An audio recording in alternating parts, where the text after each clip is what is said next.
กาลครั้งหนึ่งนานมาแล้วณนครอันกว้างใหญ่แห่งหนึ่ง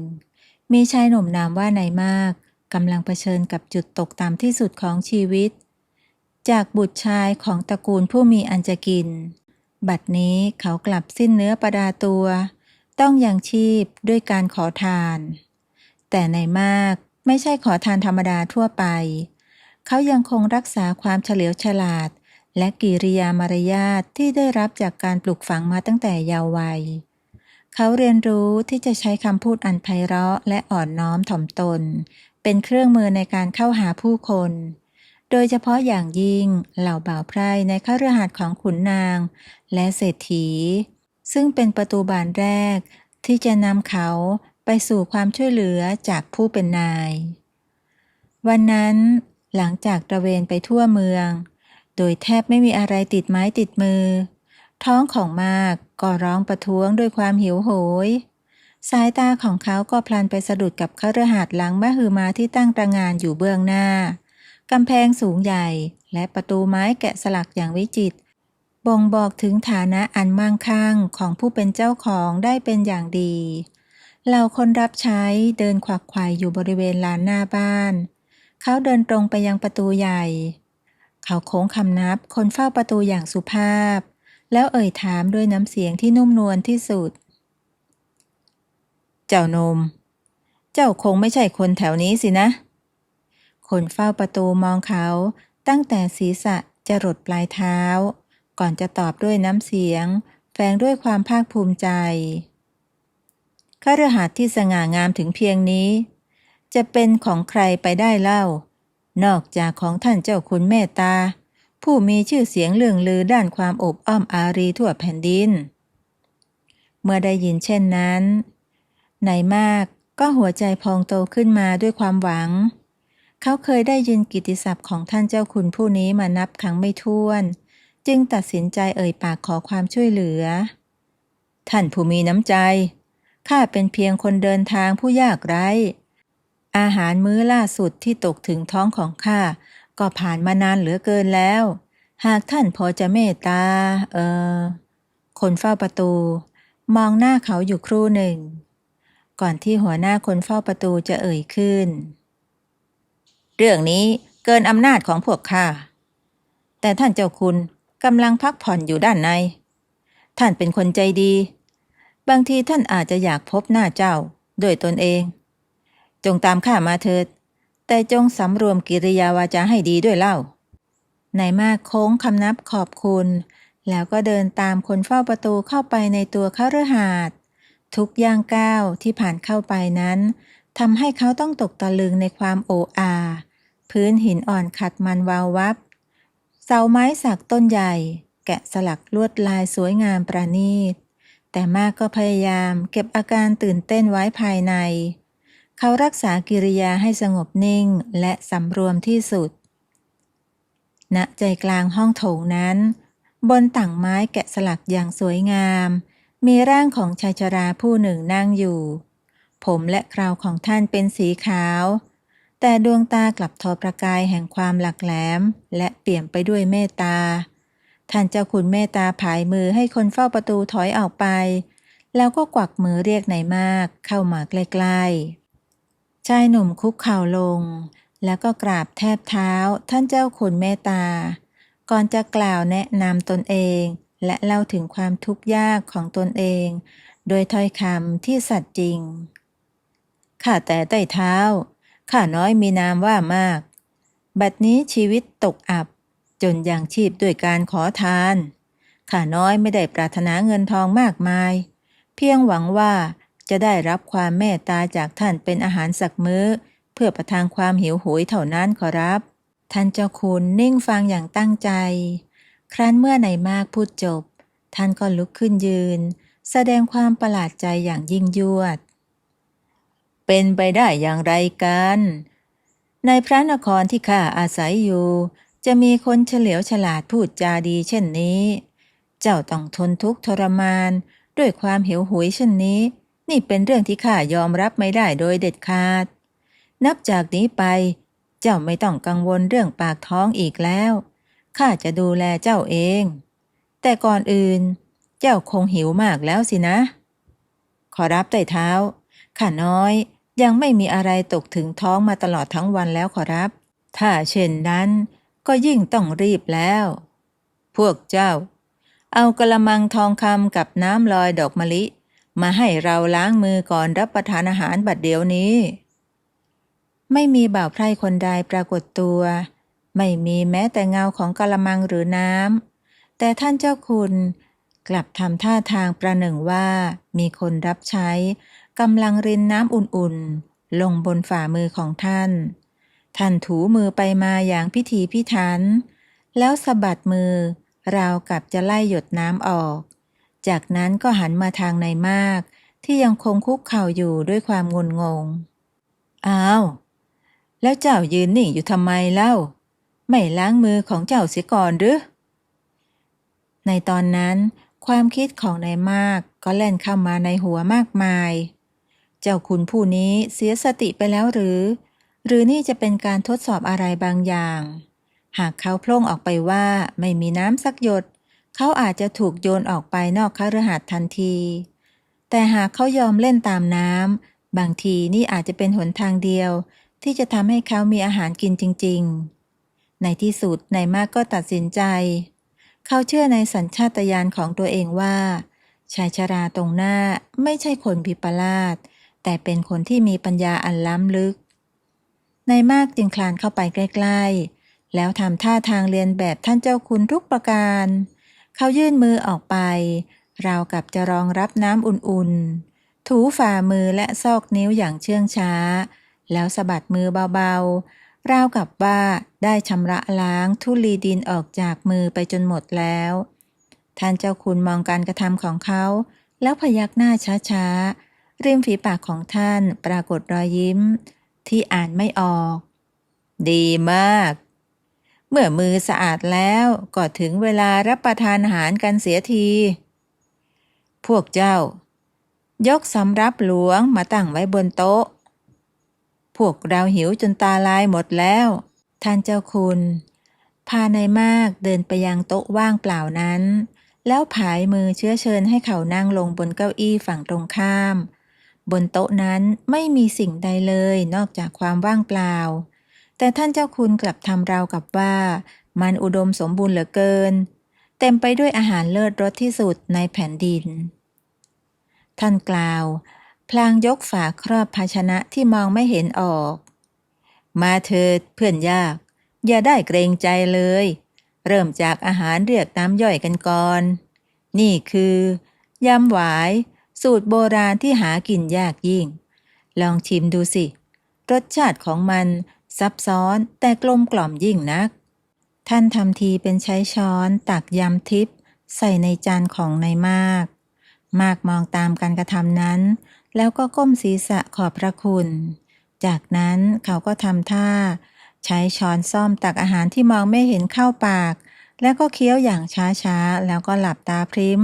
ราวกับว่ากำลังซึมซับรสชาติอันโอชานั้นเป็นอย่างไรบ้างอร่อยหรือไม่ยอดเยี่ยมมากขอรับไต่เท้า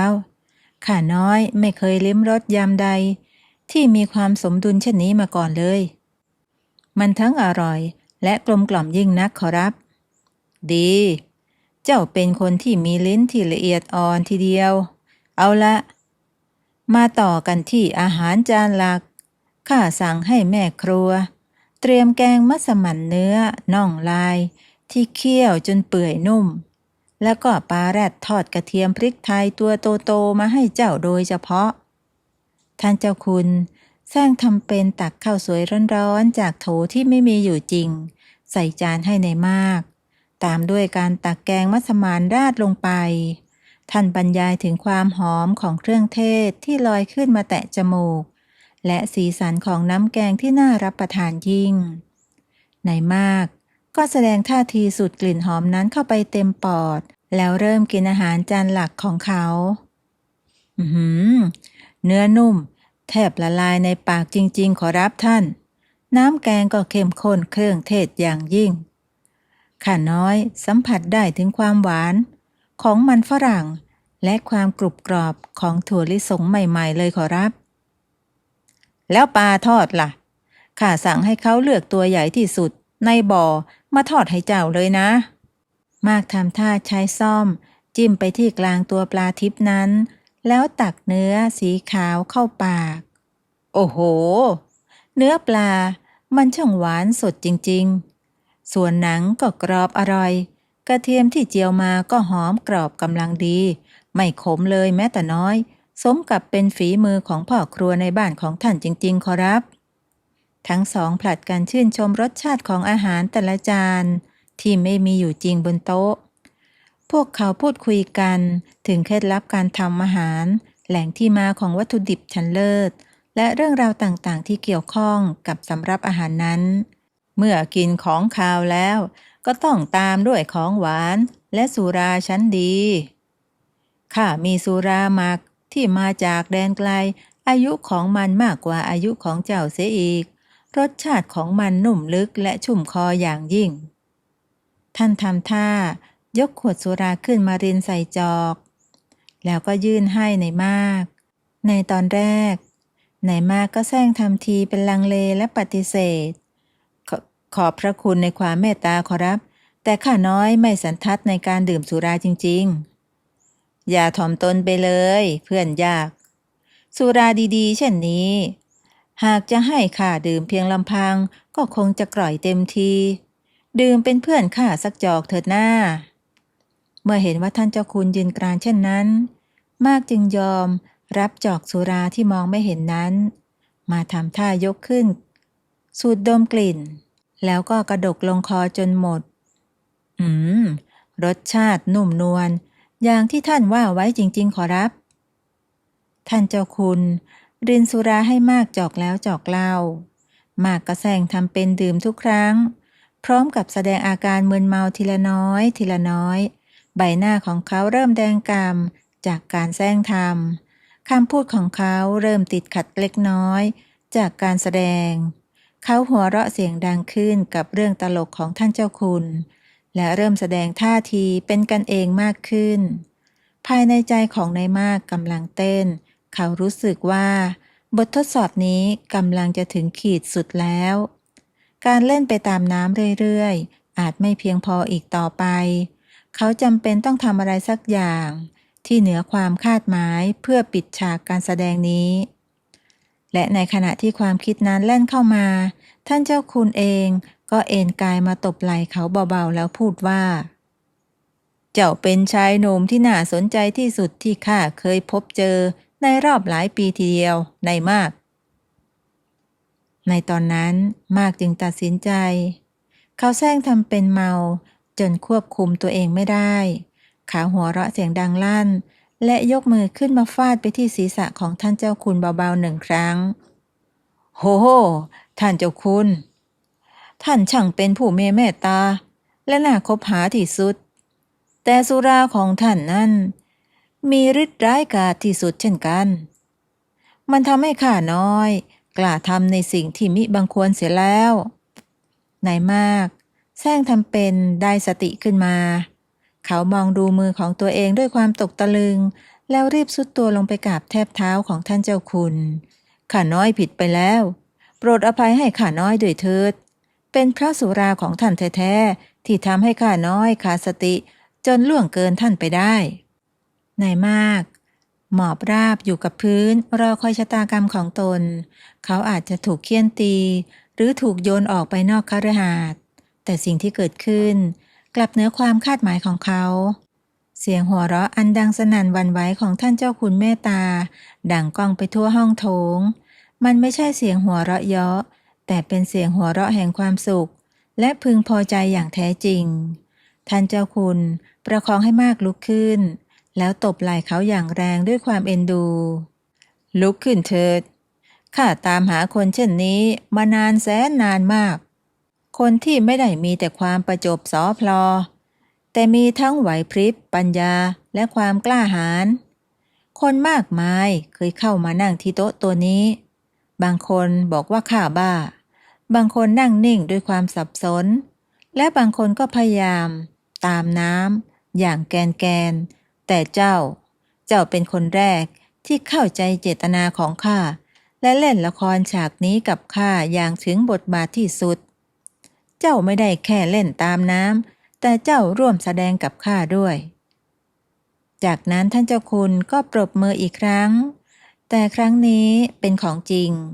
บานประตูบานใหญ่ถูกเปิดออกเหล่าบ่าวไพร่เดินเรียงรายเข้ามา ในมือของพวกเขาถือถาดเงินที่เต็มไปด้วยอาหารนานาชนิด กลิ่นหอมของแกงมัสมั่นและปลาทอดกระเทียมลอยฟุ้งไปทั่วห้อง เมนูที่พวกเขาเพิ่งจินตนาการไป บัดนี้ปรากฏเป็นของจริงอยู่ตรงหน้าแล้ว ทั้งหมดนี้คือของเจ้า ในมาก นับจากนี้ไปคฤหัสถ์ของข้าก็คือบ้านของเจ้า เจ้าไม่จำเป็นต้องขอทานอีกต่อไป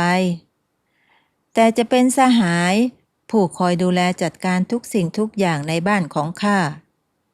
ชีวิตใหม่ของนายมากเริ่มต้นขึ้นในวันรุ่งขึ้น เขาไม่ได้ตื่นขึ้นมาในตรอกแคบๆด้วยความหิวโหยอีกต่อไป แต่ตื่นขึ้นมาบนเตียงนุ่มในห้องพักอันโออาของคฤหัสถ์ของท่านเจ้าคุณเมตตา หน้าที่ของเขาในฐานะสหายและผู้จัดการดูแลคฤหัสถ์เริ่มต้นขึ้น บรรดาบ่าวไพร่เก่าแก่ต่างมองเขาด้วยสายตาที่เคลือบแคลงสงสัย พวกเขาเห็นว่าเป็นเพียงขอทานที่โชคดี แต่ในมากไม่ได้ใช้เวลากับการวางอำนาจ เขากลับใช้เวลาเรียนรู้และทำงาน เขาตื่นก่อนทุกคนและนอนที่หลังสุด เขาเรียนรู้ชื่อของบ่าวไพร่ทุกคน รับฟังปัญหาของพวกเขาและแก้ไขความขัดแย้งด้วยความยุติธรรม ท่านเจ้าคุณเฝ้าดูการกระทำของนายมากอยู่ห่างๆ โดยไม่เข้าไปก้าวก่าย ท่านเห็นว่าปัญญาที่นายมากแสดงออกมาในวันแรกไม่ใช่แค่ไหวพริบในการเอาตัวรอด แต่เป็นปัญญาที่สามารถนำมาใช้ในการบริหารจัดการได้อย่างแท้จริง วันหนึ่งพ่อค้าผ้าผู้หนึ่งนำผ้าไหมม้วนใหญ่มาส่งที่คฤหาสน์ เขาอ้างว่าเป็นผ้าไหมคุณภาพดีที่สุดจากต่างแดน เขาเรียกเก็บเงินในราคาที่สูงลิ่ว มากรับผ้ามาพิจารณา เขาใช้ปลายนิ้วสัมผัสเนื้อผ้าพลิกดูตะเข็บและดึงเส้นได้เล็กๆออกมา จากประสบการณ์ข้างถนนที่เคยเห็นเล่ห์เหลี่ยมของคนมาทุกรูปแบบทำให้เขามองเห็นความผิดปกติบางอย่างนายมากกล่าวกับพ่อค้าด้วยน้ำเสียงที่เรียบๆว่าผ้าผืนนี้ย้อมสีไม่สม่ำเสมอและเมื่อข้าลองดึงเส้นได้มาดูมันกลับเปื่อยขาดง่ายได้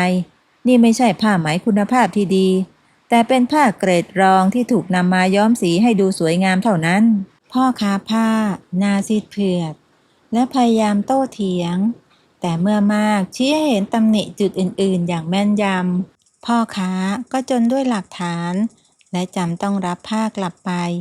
พร้อมกล่าวคำขอโทษขอโพยเหตุการณ์นี้ทำให้เหล่าบ่าวไพร่เริ่มยอมรับในตัวนายมากพวกเขาเห็นแล้วว่าเขาไม่ได้มีดีแค่ลมปากแต่มีความสามารถที่แท้จริงเวลาผ่านไปความสัมพันธ์ระหว่างนายมากและท่านเจ้าคุณก็ลึกซึ้งมากยิ่งขึ้นจากสถานะเจ้านายกับผู้ติดตามกลายเป็นอาจารย์กับลูกศิษย์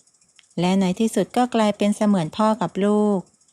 ทุกเย็นหลังอาหารพวกเขามักจะนั่งเล่นหมากรุกด้วยกันที่ศาลาริมน้ำท่านเจ้าคุณ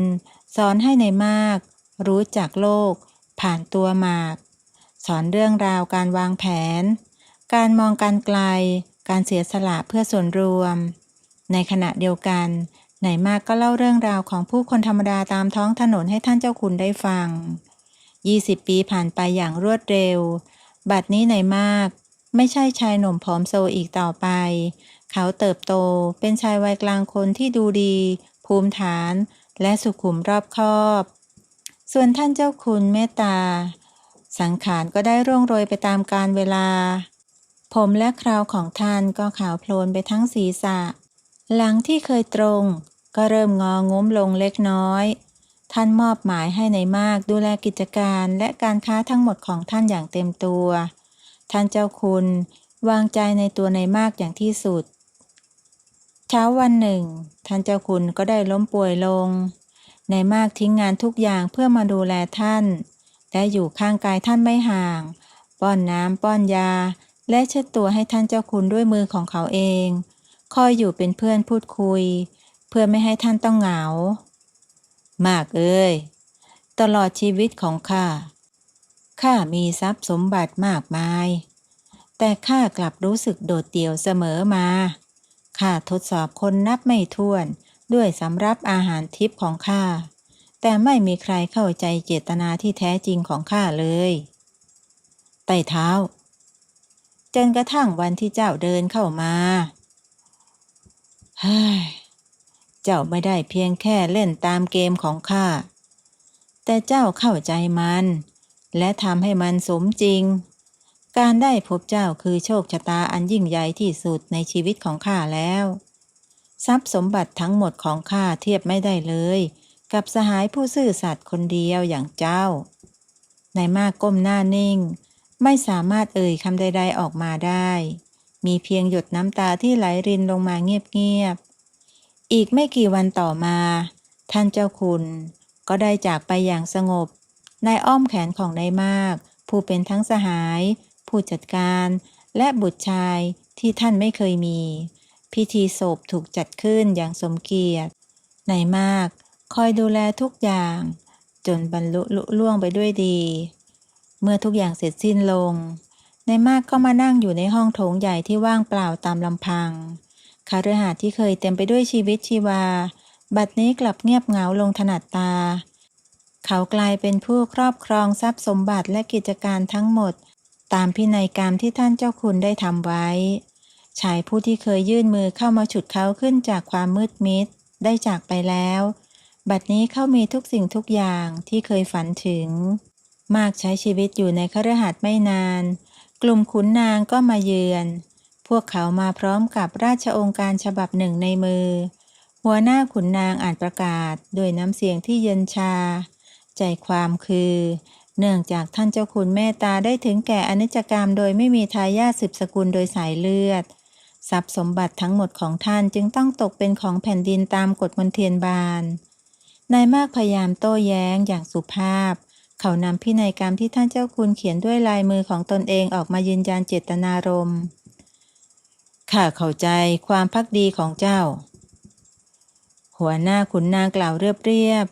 ขณะปลายตามองเอกสารในแผ่นนั้นแต่เจตนาส่วนตัวมิอาจอยู่เหนือกฎหมายของแผ่นดินได้พินัยกรรมฉบับนี้ไม่มีผลบังคับใช้ใดๆเหล่าขุนนางและเจ้าหน้าที่เริ่มตรวจนับและยึดทรัพย์สินทุกชิ้นในคฤหาสน์พวกเขาปิดผนึกห้องเก็บสมบัติและขนย้ายเครื่องเรือนล้ำค่าและจดบันทึกทุกสิ่งทุกอย่างตั้งแต่แจกันใบเล็กไปจนถึงที่ดินการค้าทั้งหมดของท่านเจ้าคุณมากยืนมองภาพเหล่านั้นด้วยความรู้สึกว่างเปล่าเขาไม่ได้เสียดายทรัพย์สมบัติแต่เสียใจที่มรดกแห่งความทรงจำของชายผู้มีพระคุณกำลังจะถูกพรากไปในท้ายที่สุดขุนนางผู้เป็นหัวหน้าก็เดินเข้ามาหยุดอยู่ตรงหน้าของนายมากตามคำสั่งเจ้าไม่ได้รับอนุญาตให้นำสิ่งใดติดตัวไปนอกจากเสื้อผ้าที่สวมใส่บนกายของเจ้าเท่านั้นเพียงเท่านั้นมาก็ถูกเชิญออกจากประตูใหญ่ของคฤหาสน์ที่เขาเคยอาศัยอยู่เขาก้าวออกมาสู่ถนนเบื้องนอกกลับสู่จุดเริ่มต้นอีกครั้งเขามีเพียงเสื้อผ้าติดตัวไม่มีเงินแม้แต่แดงเดียวเหมือนกับวันที่เขามาที่นี่เป็นครั้งแรกสิ่งที่แตกต่างคือบัดนี้เขาไม่ใช่ชายหนุ่มผู้มีไหวพริบและความหวังอีกต่อไปแต่เป็นชายวัยกลางคนที่เพิ่งสูญเสียทุกอย่างหลายสัปดาห์ต่อมามากได้ใช้ชีวิตอย่างยากลำบากเขาแก่เกินกว่าที่จะกลับไปเป็นขอทานที่คล่องแคล่วเหมือนเดิมเขาทำได้เพียงงานรับจ้างเล็กๆน้อยๆเพื่อแลกกับอาหารประทังชีวิตไปวันๆความหวังในใจของเขาเริ่มริบหรี่ลงทุกขณะจนกระทั่งวันหนึ่งเขาได้ยินข่าวว่ามีกองคาราวานขนาดใหญ่กำลังจะออกเดินทางไปยังหัวเมืองฝ่ายเหนือเพื่อที่ผู้คน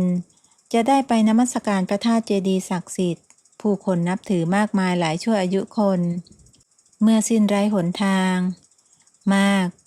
จึงตัดสินใจออกแสวงบุญอาจเป็นทางสุดท้ายที่จะช่วยเยียวยาจิตใจของเขาได้ เขาไปที่จุดรวมพลของกองคาราวานเสนอตัวเป็นคนงานเขาไม่ขอค่าจ้างเป็นเงินทองขอเพียงอาหาร3 มื้อ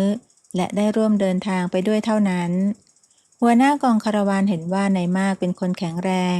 และดูท่าทางซื่อสัตย์จึงรับไว้เป็นหัวหน้าที่คอยดูแลม้าและลาของกองคาราวานคืนหนึ่งขณะที่กองคาราวานหยุดพักแรมในหุบเขาอันเปลี่ยวร้างท่ามกลางความมืดมิดและความเงียบสงัดจู่ๆก็มีเสียงตะโกนโห่ร้องดังขึ้นพร้อมกับเสียงฝีเท้าคนจำนวนมากวิ่งกรูเข้ามากองโจรป่าที่ซุ่มรออยู่เข้าจู่โจมอย่างไม่ทันตั้งตัวความโกลาหลวุ่นวายเกิดขึ้นในทันทีเสียงร้องด้วยความเจ็บปวดและเสียงคมดาบปะทะกันระงมไปทั่วบริเวณยามของกองคาราวานพยายามต่อสู้อย่างสุดความสามารถแต่ก็ต่อต้านจำนวนโจรมากไม่ได้การต่อสู้จบลงในเวลาไม่นานกองคาราวานถูกปล้นจนหมดสิ้นสินค้ามีค่าถูกขนไปจนเกลี้ยงนายมากซึ่งไม่มีอาวุธในมือถูกจับกุมตัวได้อย่างง่ายดายเขาและผู้รอดชีวิตคนอื่นๆที่ยังมีเรี่ยวแรงถูกมัดมือไพร่หลังและถูกต้อนให้เดินเท้าตามพวกโจรเข้าไปในป่าลึกโชคชะตาได้เล่นตลกกับเขาอีกครั้งจากผู้จัดการคฤหาสน์ที่มั่งคั่งสู่กรรมกรในกองคาราวานและบัดนี้เขากำลังจะกลายเป็นทาสพวกเขาถูกคุมตัวเดินทางอยู่หลายวันจนมาถึงตลาดค้าทาสเถื่อนที่ซ่อนตัวอยู่ในป่าลึกที่นั่นนายมากถูกขายให้กับชายคนหนึ่งซึ่งเป็นหัวหน้ากองกำลังเล็กๆในดินแดนแห่งหนึ่งนายทาสคนใหม่ของเขามีดวงตาที่แข็งกร้าวและไร้ความปราณีเขามองนายมากเป็นเพียงทรัพย์สินชิ้นหนึ่งเท่านั้นชีวิตของนายมากหลังจากนั้นตกอยู่ในฝันร้ายที่ไม่มีวันสิ้นสุดเขาถูกบังคับให้ทำงานเยี่ยงสัตว์ตั้งแต่แบกหินสร้างกำแพงไปจนถึงลอกครูคลองที่ส่งกลิ่นเหม็นคลุ้งหากทำงานซักผ้าก็จะถูกเฆี่ยนตีอย่างไร้ความปราณีนายทาสพยายามเค้นถามอยู่เสมอว่านายมากมีญาติพี่น้องพอจะมีเงินไถ่ตัวเขาหรือไม่ข้าไม่มีใครเลยข้าตัวคนเดียวบนโลกใบนี้นายมากตอบตามความเป็นจริงทุกครั้งคำตอบของเขายิ่งทำให้นายทาสเกรี้ยวกราดมากขึ้นเพราะนั่นหมายความว่าทาสคนนี้ไม่สามารถสร้างกำไรเป็นเงินก้อนโตให้เขาได้เมื่อเวลาผ่านไปนายทาสก็เริ่มเบื่อหน่ายที่จะทุบตีเขาอีกต่อไปวันหนึ่งเขาสั่งให้ลูกน้องนำอูฐตัวหนึ่งมาบังคับให้นายมากปีนขึ้นไปบนหลังอูฐตัวนั้นพวกเขาเดินทางลึกเข้าไปในเขตภูเขาอันแห้งแล้งและทุรกันดารจนกระทั่งมาถึงยอดเขาหัวโล้นที่ไม่มีแม้แต่ต้นไม้สักต้นที่นั่นนายทาสได้ทิ้งเขาไว้พร้อมกับน้ำดื่มเพียงน้อยนิดและเสบียงอาหารแค่พอประทังชีวิตได้1 วันในเมื่อเจ้าไร้ค่าสำหรับข้าก็จงอยู่ที่นี่ตามยถากรรมเถอะถ้าโชคดีอาจจะมีกองคาราวานผ่านมาเห็นเจ้าแต่ถ้าโชคร้ายก็จงตายอยู่ที่นี่เสียพูดจบเขาก็ขี่อูฐกลับไปทิ้งให้นายมากอยู่บนยอดเขาอันอ้างว้างเพียงลำพังรอบตัวเขามีเพียงก้อนหินและท้องฟ้านายมากถูกทิ้งให้ต้องเผชิญชะตากรรมบนยอดเขาวันแรกผ่านไปอย่างเชื่องช้าดวงอาทิตย์แผดเผาผิวหนังของเขาจนไม่เกรียมเขาดื่มน้ำที่ได้รับมาพอตกกลางคืนอากาศก็หนาวเหน็บจนกระดูกสะท้านเขานอนขดอยู่หลังก้อนหินใหญ่เพื่อหลบลมความหวังค่อยๆเลือนลางไปทีละน้อยวันที่2ผ่านไปร่างกายของเขาอ่อนเพลียเกินกว่าที่จะยืนได้แต่แล้วในขณะที่เขากำลังจะดับวูบลงเขาก็เห็นบางสิ่งเคลื่อนไหวอยู่ไกลลิฟที่เชิงเขามันเป็นเพียงจุดเล็กๆที่ขับเคลื่อนตัวช้าๆพร้อมกับฝุ่นควันจางๆที่ลอยตามมาอาจเป็นเพียงภาพหลอนที่สมองสร้างขึ้นหรืออาจเป็นโจรป่ากลับมาดูผลงานของตนนายมากรวบรวมกำลังเฮือกสุดท้ายที่เหลือทั้งหมดเขาพยายามโบกเศษผ้าที่ขาดวิ่นจากเสื้อของตนแต่ก็ไม่มีใครมองเห็นเขาจึงใช้เรี่ยวแรงที่เหลือคืบคลานไปยังขอบหน้าผาที่พอจะมองเห็นได้ชัดที่สุด แล้วใช้ก้อนหินก้อนเล็กเคาะบนหน้าผาหินขนาดใหญ่ให้เกิดเสียงดังเป็นจังหวะมันเป็นเสียงที่แผ่วเบาแต่ในความเงียบสงัดของหุบเขานั้นก็เดินทางไปไกลกว่าที่คิดโชคยังเข้าข้างเขาอยู่บ้างกองคาราวานค้าขายกองหนึ่งที่กำลังเดินทางผ่านเส้นทางนั้นได้ยินเสียงประหลาดเข้าพอดีพวกเขาหยุดชะงักและส่งคนขึ้นไปสำรวจบนยอดเขาแล้วก็ได้พบร่างของเขาที่นอนโดยรินในตอนแรกพวกเขาลังเลที่จะช่วยเพราะเกรงว่าอาจจะเป็นกับดักของโจรป่า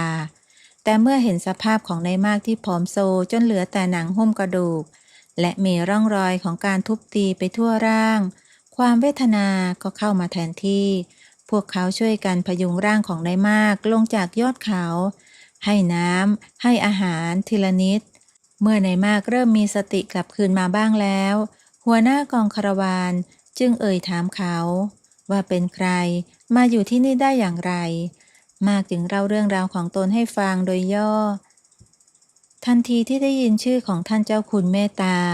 พ่อค้าคนหนึ่งในกองคาราวานก็มีสีหน้าประหลาดใจข้ารู้จักท่านเจ้าคุณผู้นั้นดีและข้าก็รู้จักพี่น้องของท่านเจ้าคุณคนหนึ่งด้วยมาโนดใช่หรือไม่เขาเคยเล่าให้ข้าฟังถึงน้องชายคนหนึ่งที่หายสาบสูญเมื่อหลายปีก่อนคำพูดนั้นเป็นเหมือนแสงสว่างที่ส่องลงมาในชีวิตของนายมากอีกครั้งโลกนี้ช่างกลมนักกองคาราวานกองนี้กำลังมุ่งหน้ากลับไปยังพระนครพอดี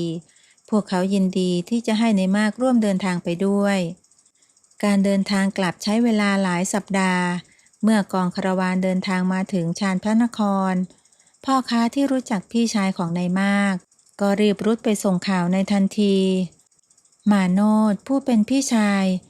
ตกใจมากเมื่อได้ยินข่าวน้องชายที่เขาคิดว่าตายไปนานแล้ว